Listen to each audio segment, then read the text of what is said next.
Hi there everybody, my name's Tricia Bennett and thank you for being here today, and I just want to tell you about my latest book, which is called Don't Take the Same Plane as Me. Now, I took this book a few weeks ago to LA, and when my kids heard that I was going to Los Angeles on my own without my husband, they phoned him and they said, "Are you crazy? She will cause an international incident."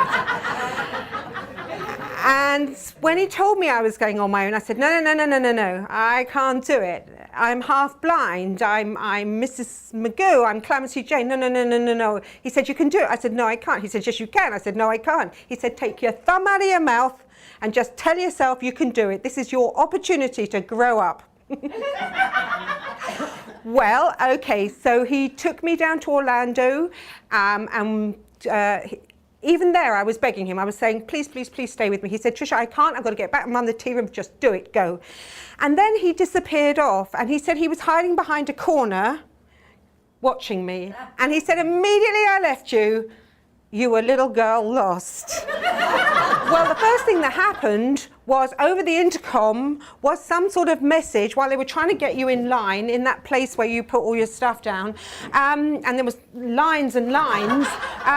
There was a message over the intercom saying, "If you have anything liquid, please take it out now." And I thought, oh my goodness, I've got a sachet of shampoo. And so I flung my suitcase to the floor and I start rummaging. Now, the only thing about a sachet is you can't find it. It's not like a bottle. It's not like one of these big bottles. It's just a sachet. So I'm pouring everything out, and I'm now holding the whole line up behind me, okay? And I can see the lady that really wants to get past me. I can see that her leg is twitching. She wants to kick me and the suitcase across the floor, okay? And I'm going, "I'm sorry." I'm looking up saying, "I'm sorry. Anyway, eventually I just pile it all back into the suitcase, zip it up, get up and say, "I'm really sorry," and start moving away. And she calls after me and she says, ma'am. So I look back and she points to the floor. Guess what's on the floor? My Bridget Jones knickers. I wouldn't mind if it was one of those, you know, those little thongy things. I could have said, "Ooh, that's," but they weren't. They were my big pull-up ones that I like, you know, yeah, the security ones. And I just felt so embarrassed. So anyway, I got down on the floor and I picked them up and I went to unzip the suitcase, and I looked at the hostility on their faces and I thought, no, this is not going to work. So I just said thank you and I stuffed them in my pocket. So I then get to, I'm only paying her $20 to be here. Keep it up, honey, keep it up. Actually, I take her with me wherever I go, because even if I don't have anyone who laughs, she does it for everybody else, don't you, sweetie? Anyway, where am I? Oh yes, so I now have to go through one of those gates, you know, where you have to take everything off. Well, not everything, but you know, you have to take all your money out and your belts off. And it kept flashing, and they kept telling me to go around and come through it again. And I said, they said, "Ma'am, have you got a belt on?" I'd already taken that off, so I said, no. And they said, "Okay, ma'am, have you any loose change in your pockets?" I said, "No, I've got nothing in my pockets." They said, "Ma'am, empty your pockets." I said, "No." They said, "Ma'am, empty your pockets." I said, "I'd rather not." They said, "Ma'am, we're not going to ask you one more time.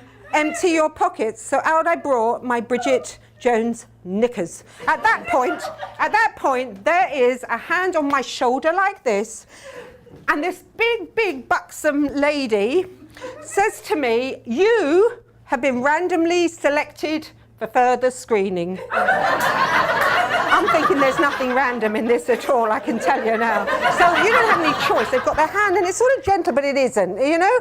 And she's taking me in an opposite direction from my suitcase. Anyway, after she's felt me up and all the rest that they have to do, she hands me this piece of card, and she says, "Will you fill it in and say that you have been treated with respect and dignity?" I said, "I'll put what do you want me to put? Anything you like." I had watched that series, Locked Up Abroad. There was no way I wanted a more intimate search. You understand what I mean? I put anything she wants. I've seen those. I've seen when you get those sort of searches, you'll never quiet yourself again, are you? So I said, yeah, of course I'll do it. Thank you very much. I then go back to my suitcase, and this officer is standing over it, and he's got the plastic gloves on like this, and he looks as though he's about to offer me a colonic irrigation. Either that or give me an enema, one or other. And he says, is this your suitcase? And I said, yes, it is. He says, ma'am, I'm just going to look through it. I said, I've got something I need to pop back in there. He looked at me and he said, pardon, ma'am? I said, I need to put something back. He said, ma'am, what are you talking about? I said, I've got a pair of knickers in my pocket that I need to put back. So once I'd mentioned knickers, he was then doing the whole, I wanted to tell him, they're clean knickers. I wash every day, the knickers are clean. And as he was sort of going through it like this, I thought, darling, you have more chance of finding 10 pot-bellied pygmies, 3 plucked chickens and a half-eaten Vegeta among my luggage rather than a stick of dynamite. Anyway, he said to me, he said, ma'am, he said, I hope you don't mind me saying this, but you look awfully nervous. I thought if you lived inside my head, you'd be nervous too, I'm telling you. And so I said, yes, I am. He said, I said, I'm going to LA on my own, and I'm going to this hotel, to this special thing where you stand in front of movie directors and you tell them about your latest book. So he said, oh, he said, so you're an author? I said, yes. He said, what is the title of your latest book? I said, I don't think you want to hear that. He said, no, try me.